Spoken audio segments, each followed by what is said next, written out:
buenas. Qué gusto de saludarles desde la ciudad de Mixco en Guatemala. Estamos transmitiendo hoy sábado por la tarde y estamos muy contentos de llegar a sus hogares desde esta plataforma. Queremos decirles que siempre es un gran placer y un privilegio muy grande el poder hacer llegar a sus estudios, y le damos la bienvenida a todas las personas que nos están sintonizando ahora en vivo. Se transmite sábado 6, 4 de la tarde en vivo. Pero en mi experiencia son muchos más los que se conectan durante la semana, y a ellos también les enviamos un fuerte saludo. Ya sea que usted nos esté sintonizando en Facebook o en YouTube, quiero recordarle que en Facebook como iglesia tenemos los martes y jueves en vivos de mucho interés, y los domingos también el servicio de dominical, y los miércoles cada 15 días tenemos un en vivo de damas. Y en YouTube tenemos un listado, una biblioteca de temas que hemos ido acumulando alrededor de los años, y en el cual usted puede consultar más de 280 prédicas que están ahí, aparte de otros listados de reproducción en donde nos hemos esforzado por colocar estudios de introducción al Nuevo Testamento y también estudios de las citas del Señor. Como siempre, es mi deseo que empecemos esta ocasión orando y pidiéndole al Señor su revelación. Señor, estamos tan agradecidos que hayas dejado tu palabra como una luminaria para nuestras vidas, para podernos alumbrar a lo largo de la oscuridad que en este mundo se vive y se respira. Nos has dejado esa luz en las Escrituras, y este día, esta ocasión, pedimos que tú reveles la parte que nos toca conectar el día de hoy, para que podamos seguir en esa senda ascendente de crecer, de conectarnos contigo y de ser mejores discípulos tuyos. En el nombre de Jesús oramos. Amén y amén. Muy bien, iniciamos con un breve repaso. Este es el estudio número 26, Gálatas parte 26. Hoy vamos a ver los versículos del capítulo 5, el 6 al verso 10. Y es que quería extenderme hasta el verso 11, pero ese verso y los que le siguen son muy importantes que los veamos por sí mismos. Entonces, el repaso consiste un poco acerca del concepto de libertad y de qué nos ha hecho el Señor libres. Recordará usted ser libres del yugo, de la subordinación a la esclavitud, al pecado. También vimos que si la circuncisión se hace con el propósito de salvación, no aprovecharemos lo que el Mesías Jesús hizo por nosotros, y que quienes para salvación se circuncidan han caído de la gracia. Eso es lo que significa caer de la gracia, es decir, poner mi confianza en que un mandamiento X cualquiera, el caso de Gálatas era el de la circuncisión, porque era la demanda farisea del primer siglo, pero cualquier mandamiento, poner mi confianza en que haciendo o teniendo una actividad yo voy a ser salvo, eso es caer de la gracia, porque la gracia quiere decir que por la fidelidad Dios imputó en nosotros su justicia. Aterrizamos el versículo 6 con el cual iniciamos el día de hoy. Acompáñenme a leer. Porque en el Mesías Jesús ni la circuncisión ni la incircuncisión significan nada, sino la fidelidad que obra por amor. Y esto hay que entenderlo de la siguiente manera. Pablo está hablando desde la óptica de la salvación. Es decir, a la hora de ser salvos, ni ser incircunciso, ni estar circuncidado valen de algo. ¿Por qué? Por lo que venimos diciendo, que la salvación, que es un don de Dios, una gracia inmerecida, no puede pagarse de ninguna manera con ninguna obediencia. Por lo tanto, lo que vale es la fidelidad de Dios. Pablo no está aquí hablando en términos de obediencia a la instrucción de Dios, a la Torá del Señor, sino que en términos de salvación no vale estar o no estar circuncidado. Aquí no cabe pensar en que se está refiriendo a los mandamientos. ¿Por qué? Porque Abraham fue llamado incircunciso y siendo incircunciso, Dios le salvó, Dios le dio la salvación. Ahora, en otro escenario, el escenario post-salvación, el escenario ya en la vida dentro de los mandamientos, bueno, todo mandamiento tiene su retribución, pero este no es el caso que Pablo está hablando aquí. Entonces soy muy enfático en decir que no está desvirtuando ni menospreciando el mandamiento bíblico de la circuncisión, sino el concepto farisaico del primer siglo que para ser salvos las personas tenían que circuncidarse. Esto lo probará más tarde el apóstol y yo creo que de eso trata el versículo 11. Entonces, con este contexto en mente, sigamos. Versículo 7. Ustedes corrían bien. Es decir, Pablo se refiere a que las comunidades de Galacia, que recordemos no eran solo una ciudad, sino varias ciudades, iban bien, estaban bien, tenían un flujo correcto. Y entonces Pablo se plantea esta pregunta: ¿quién les impidió obedecer a la verdad? Y la verdad aquí tiene artículo. Cuando en la Biblia nos habla de la verdad, generalmente la verdad tiene que ver con Dios. Dios es la verdad y todo lo que se relaciona con Dios, su palabra, sus mandamientos, se dice que son la verdad. Jesús es la verdad. Él mismo lo dijo: yo soy el camino, la verdad y la vida. Uno de estos aspectos que podemos incluir en la definición de la verdad como artículo es el Evangelio. ¿A qué verdad se refiere Pablo? Se refiere a la verdad del Evangelio. ¿Y esto qué quiere decir? Si usted busca un traductor de la palabra evangelio, evangelion en griego, besora en hebreo, usted va a encontrar la interpretación que es buenas nuevas. Sin embargo, en el contexto teológico de lo que significaba esta palabra para los receptores va un poquito más allá, y eso es importante conocerlo y saberlo.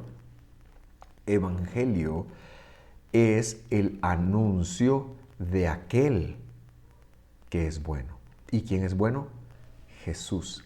El Evangelio es el anuncio, la besora son el anuncio de aquel que es bueno. ¿Y quién es bueno? Dios, es decir, Jesús, Dios en forma de hombre. Y esta verdad, ¿qué es lo que dice? Porque eso es lo que Pablo está señalando aquí. Esta verdad dice que Dios es el Dios de todas las naciones. En la creencia del primer siglo, Dios era solo del pueblo de Israel. Y esto venía porque en la revelación de lo que se conoce como Antiguo Testamento, Tanaj, la Biblia hebrea, encontramos muchas veces que la Biblia señala el Elohei Israel, el Dios de Israel. Y es una buena referencia, pero en este caso el fariseísmo lo había adoptado como una cuestión de religión y como una cuestión exclusiva de los descendientes de Judá. Por eso es importante decir que la verdad, esta verdad, la del Evangelio, es que Dios. Jesús es Dios de todas las naciones. Él no reina solo sobre una nación, Él reina sobre todas las naciones. Él es Dios para todos y de todos, y que fuimos justificados por medio de Él. Eso es lo que anuncia Mateo en adelante. Ninguna raza, ninguna religión, ningún grupo de personas tiene el monopolio de lo que Dios quiere hacer, sino que Él, Dios en su sabiduría, es quien escoge y quien salva de acuerdo a su voluntad. Nosotros nos contamos entre los bendecidos con haber sido llamados en su nombre. Y entonces esto es importante tenerlo conectados. Siguiendo entonces, les recuerdo que venimos de la verdad. Y la verdad es el Evangelio.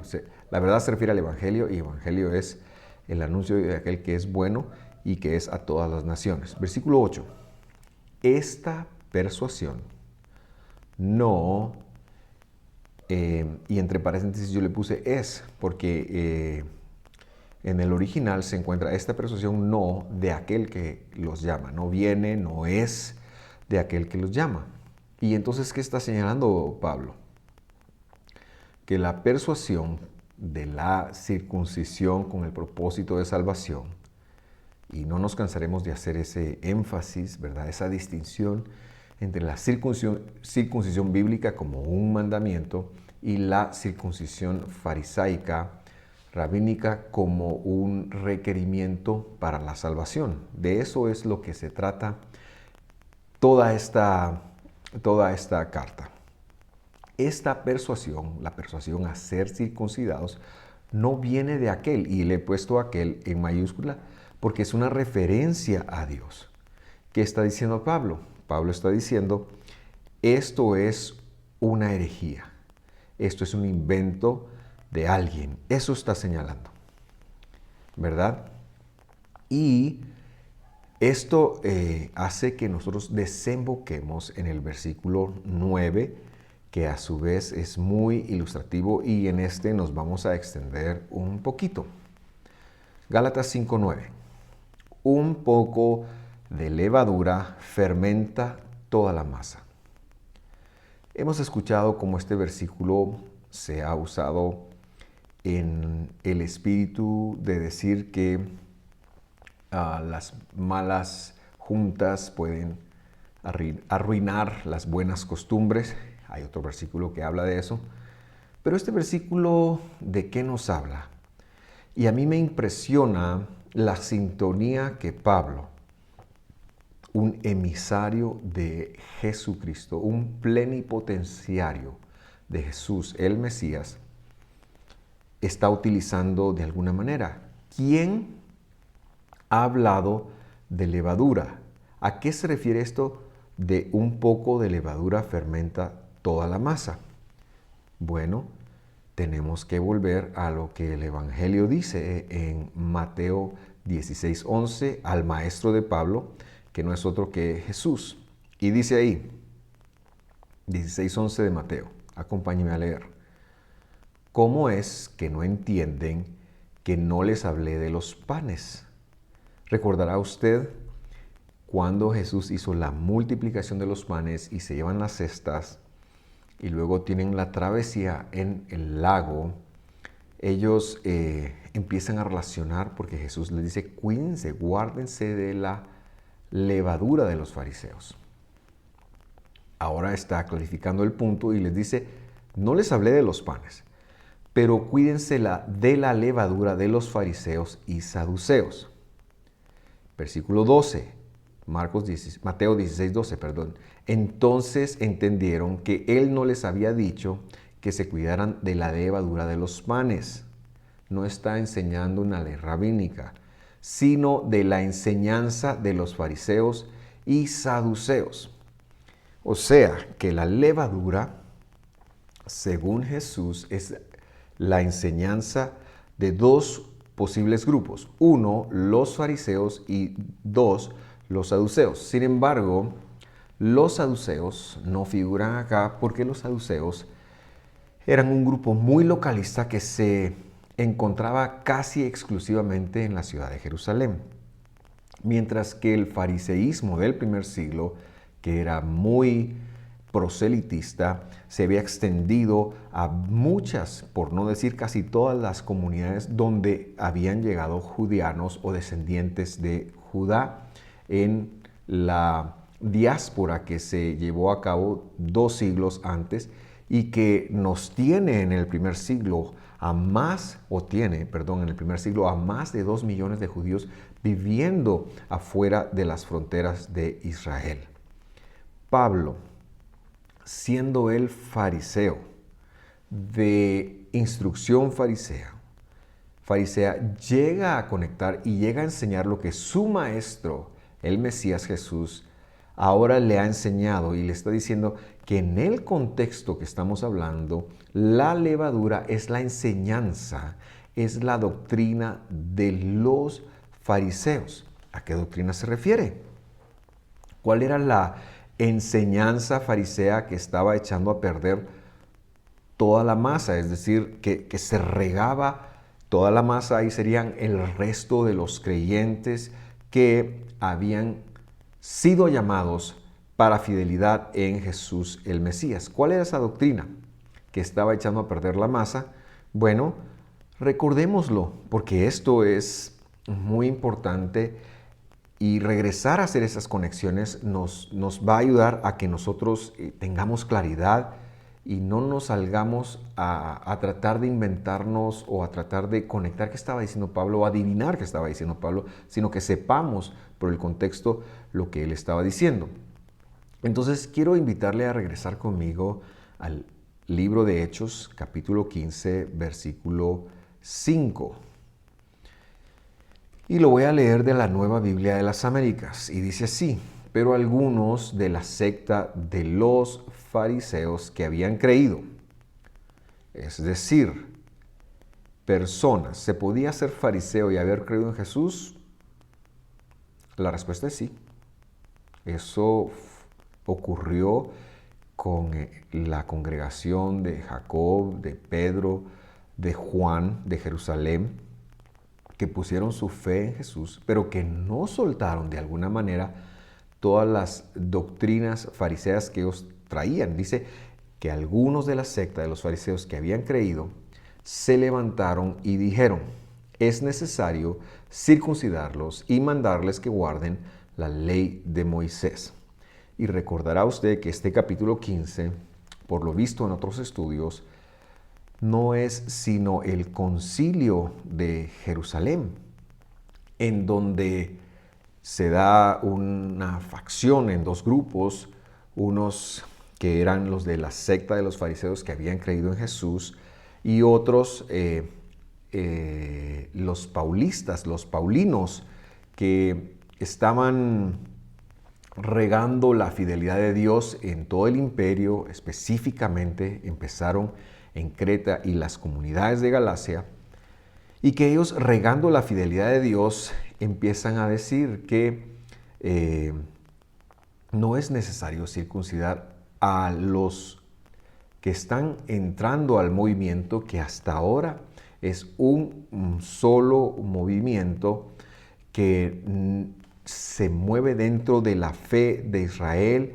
Esta gente está, tanto gentiles como judíos, dentro de la sinagoga teniendo una discusión, y por eso es que reforzamos el punto que hemos dicho en otros estudios.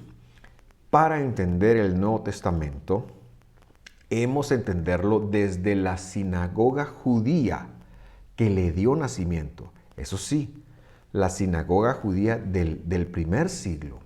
Esto, como dice el investigador Mario Zaván, ocurre dentro del seno del judaísmo, dentro del seno de las sinagogas fariseas y paulinas, que en el primer siglo empezaron siendo las mismas y que todo el primer siglo se mantuvieron siendo las mismas, y que no es hasta el segundo siglo en donde empieza ya cuando alguien se refiere a un cristiano, aún en griego, o a un mesiánico, en el primer siglo, se entendía que era un movimiento de judíos. En el segundo siglo sí ya podemos decir que hay un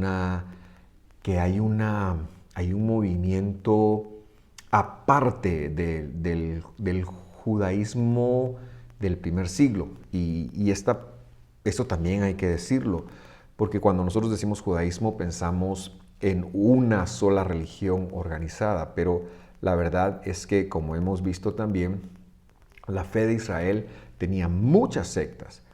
Una de ellas eran los fariseos, y dentro de los fariseos había muchas otras divisiones, no eran una fe organizada. Por eso es que en el primer siglo es más correcto hablar de la fe de Israel que de judaísmo. Quizás el judaísmo, como lo percibimos hoy, como lo vemos hoy, es más una idea medieval, es más algo que se da a partir del siglo XI y XII, cuando grandes rabinos empiezan ellos a hablar y a organizar su fe a raíz del Talmud. Pero bueno, volviendo a nuestro tema, vemos dos postulados fariseos que tienen ellos, que exigen ellos para aceptar a los gentiles como salvos en sus comunidades. Y es que esto era muy importante porque pensemos, estaba una sinagoga en Atenas. Y en la sinagoga, recordará usted, había tres clases de grupos. Uno, los judíos de raza que guardaban toda la Torá. Luego los judíos conversos, estos se llamaban los prosélitos de justicia o Ger Tzedek, y estos eran personas que se habían convertido a lo que el fariseísmo o la corriente que estuviera en Atenas enseñaba. Y luego estaban los prosélitos de la puerta, o como se le llamaban, los temerosos de Dios. Y estas personas que se les aceptaba porque en el primer siglo la fe de Israel era muy proselitista, especialmente el movimiento fariseo, era muy proselitista, se les permitía estar allí, y era cuando estas personas llegaban, pero ellos no se hacían judíos, no se hacían la circuncisión, porque no se la hacían por diversas razones. Entonces, dentro de la comunidad no eran considerados israelitas, no eran considerados judíos. Por lo mismo, eran considerados todavía como amigos, porque eran vistos como idólatras, ¿verdad? Sino que era que hasta que ellos hacían una conversión, se les imputaba desde la perspectiva farisea la salvación, ¿verdad? Pero, como hemos visto, era el resultado de un mérito. Y Pablo llega y dice, no, la fidelidad de Dios basta para que este tercer grupo también entre en la comunidad. ¿Qué pasaba? Que los judíos de cepa y los judíos conversos, ellos se casaban entre sí, daban a sus hijas en matrimonio, pero no lo hacían con los temerosos de Dios, con el tercer grupo, porque no se les consideraba dentro del mundo judío, por decirlo así, del primer siglo. Y entonces ellos no están dispuestos a quitar la etiqueta de idólatras a un gentil que no pruebe que ya no es idólatra, que no pruebe que ya no tiene otros dioses, que no pruebe que se ha convertido. Y la conversión era pues la circuncisión y el baño ritual para las mujeres. Pablo es el que, basado en la palabra del Señor, dice, no, la fidelidad de Dios es suficiente. Entonces, los postulados farisaicos de este grupo, de Hechos 15, esta fracción, es: hay que circuncidarlo según el rito de Moisés. Eso lo han dicho en Hechos capítulo 15, versículo 1. Ahora, no existe tal rito de Moisés en la Escritura. Esto es una idea farisea de cómo había que hacerse judío y y que los gentiles tenían que tomar para convertirse en nación judía. La respuesta de Pablo es no, definitivamente no. La fidelidad de Dios es suficiente. Y este es el mensaje que hemos venido remarcando desde el primer estudio. El segundo postulado fariseo del versículo 5 del capítulo 15 de Hechos que leímos era que ellos tenían que guardar la ley de Moisés. Ahora bien, el capítulo 15 de Hechos es un capítulo muy mal entendido y en su momento lo explicamos contextualizado. Porque que guarden la ley de Moisés ha de entenderse como lo entendía un fariseo, ¿verdad? Porque este requisito no provenía de los apóstoles, viene del movimiento fariseo dentro del movimiento de Jesús.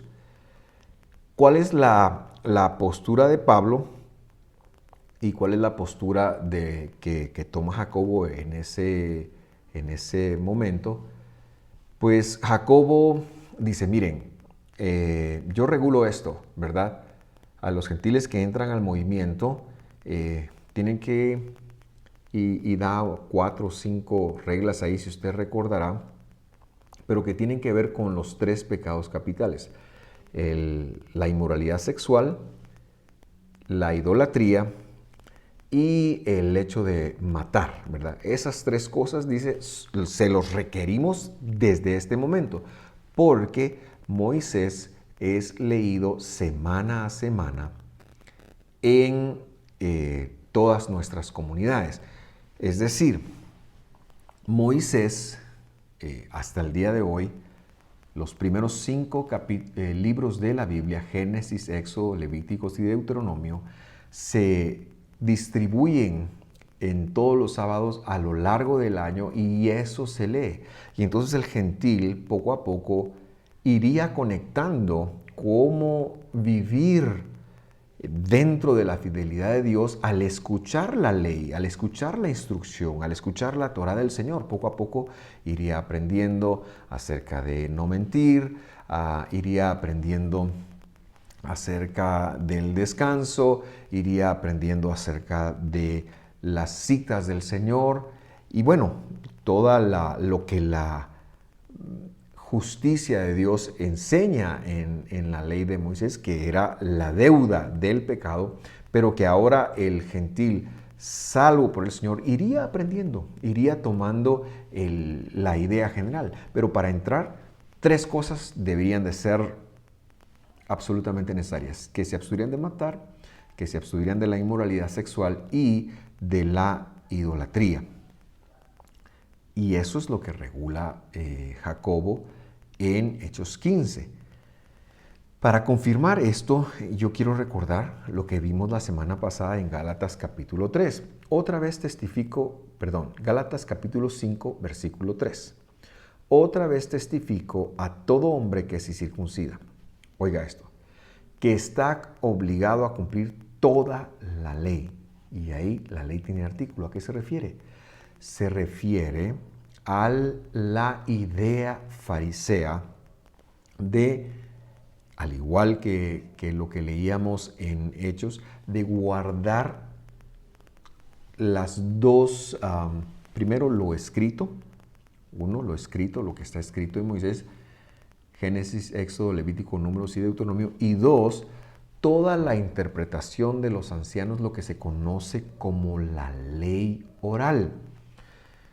Y es que en el fariseísmo del primer siglo existían 2 leyes. Cuando dice toda la ley, cuando dice la ley de Moisés, desde la perspectiva de un fariseo, tenía que guardar la Mikra. Mikra quiere decir lo escrito.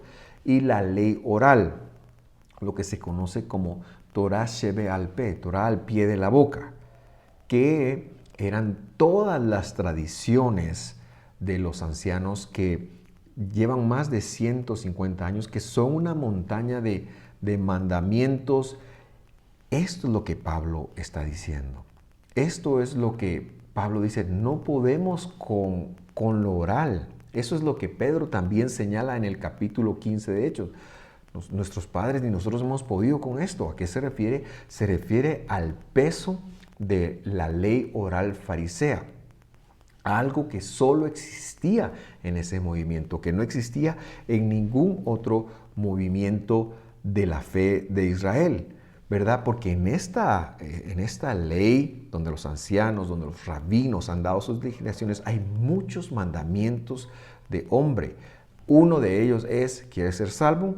Debe circuncidarse. Y eso es a lo que Pablo se refiere. Esta es la doctrina que estaba fermentando el mover de Jesucristo o de Jesús entre los gentiles, y que había causado mucha confusión porque era una gran herejía. Y Pablo está defendiéndolo, lo defendió en Hechos 15 y lo está defendiendo también aquí en Gálatas. No, salvos por la fidelidad de Dios. E insisto, Pablo jamás anuló o predicó que se anulara la ley escrita de Dios. Su pelea era contra el fariseísmo ortodoxo que buscaba generar méritos por medio de la obediencia de los mandamientos, específicamente el mandamiento de la circuncisión. Con esto en mente, vamos a aterrizar en el versículo 10 de Gálatas 5, el último versículo que veremos hoy. Yo tengo confianza respecto a ustedes en el Señor de que no optarán por otro punto de vista, pero el que los perturba llevará su castigo, quien quiera que sea. ¿Quién perturba? ¿A quién se refiere Pablo? Pablo no lo dice, ¿verdad? Pero lo que Pablo sí está claro que está enfrentando es a las corrientes más ilustres del fariseísmo del primer siglo. Quiero enfatizar el punto, y el punto es que este es un debate dentro del mundo judío regado en todo el imperio. Ahora se suman los gentiles. Ahora los gentiles agregan esta discusión porque ellos son los que se están agregando a las congregaciones judías, y es curioso, ¿verdad? Es curioso porque estos son judíos discutiendo cómo hacer para que los gentiles entren en el movimiento, ¿verdad? Inaudito pensar en que algo así pudiera pasar hoy, pero nos lleva a realizar que esta situación, que esta discusión es algo que se da dentro del mundo judío. En el primer siglo no podemos hablar de un cristianismo afuera del mundo judío. Y Pablo se enfrenta con varios de los exegetas, gente muy brillante y muy estudiada del primer siglo en cuanto a sus enseñanzas. ¿Por qué? Porque esta gente regaba en Galacia esta verdad que probablemente no la aprendieron, definitivamente no la aprendieron ni de Jesús, ni la aprendieron de Jacobo, el director de la comunidad de Jerusalén, por así decirlo, la autoridad de Pablo, sino que probablemente la aprendieron de otros exegetas, grandes rabinos del primer siglo. Y esto hay que decirlo para que nosotros veamos que no se puede hacer un debate sin entender el origen o lo que originó, ese debate. Y lo que origina el debate es precisamente una diferencia de opiniones dentro del mundo judío del primer siglo. Por lo tanto, nosotros, para entender correctamente la carta, no podemos verla desde nuestros ojos desjudaizados del siglo XXI si queremos extraer la verdad. Y entonces Pablo se enfrenta con algunas personas, por ejemplo, las enseñanzas de Yohanan ben Zakkai, que es un rabino muy, muy famoso. Se dice que cuando él estudiaba Torah y algún pájaro pasaba encima de él, caía muerto del nivel de... Claro, esto es una fábula, ¿verdad? Pero ellos lo creen de verdad. Y esta persona marcó el mundo judío ortodoxo, farisaico del primer siglo. Cuando Jerusalén fue sitiada, unos 15 años después de la escritura de la carta de Gálatas, este señor fue sacado de Jerusalén en una cesta para que no fuera muerto por los romanos, y él es muy importante porque organiza a finales del siglo I un concilio en Yavne, en donde desde el mundo judío es la primera vez, a finales del siglo I, que a los seguidores de Jesús se les llama herejes, ¿verdad? Entonces, las enseñanzas de Pablo tienen que compararse con las enseñanzas de este personaje, por ejemplo, si queremos entender la riqueza de lo que se nos está diciendo, y no quizás con las enseñanzas medievales de si guardar o no guardar, bueno, con la decisión medieval o de no guardar la ley del Señor, ¿verdad? Por eso es que es muy importante. Y otro personaje que nació un poquito después, pero que también tuvo mucha influencia en esto, es un rabino muy conocido, el rabino Akiva, Rabí Akiva, que nació en la segunda mitad del siglo I, pero que también de alguna manera se le conoce como el padre del judaísmo rabínico. ¿Por qué menciono todo esto? Porque es importante comparar a Pablo en ese mundo para entender lo que Pablo está diciendo, y esa ha sido la intención de estos estudios. Con esto en mente, quiero decirle que yo lo invito a estudiar, yo lo invito a consultar y yo lo invito a comparar. Es muy bueno hacerlo porque en ello tendremos un crecimiento de la verdad, y que la verdad es necia. La verdad es necia en el sentido de que siempre aparece, siempre vuelve, siempre sacará la cara a la luz para que nosotros podamos conectarla. Bendiciones, y me gustaría cerrar con una pequeña oración. Padre, gracias por tu palabra. Gracias por abrir nuestros ojos. Te pedimos, Señor, que nos permitas analizar estos conceptos y que pongas en nosotros la confirmación de lo que estamos estudiando, que es tu palabra, que nos lleves de la mano para ir conectando más y más cada vez esos tesoros que, aunque los hemos leído muchas veces, están escondidos para nosotros. Gracias por los escritos de Pablo, pero sobre todo gracias por tomarte una forma de hombre y venir y dar tu vida por nosotros y rescatarnos. Oramos con gratitud, exaltando tu nombre, Jesús nuestro Redentor. Amén y amén. Muchas gracias por sintonizarnos. Les esperamos la próxima semana. Hasta pronto.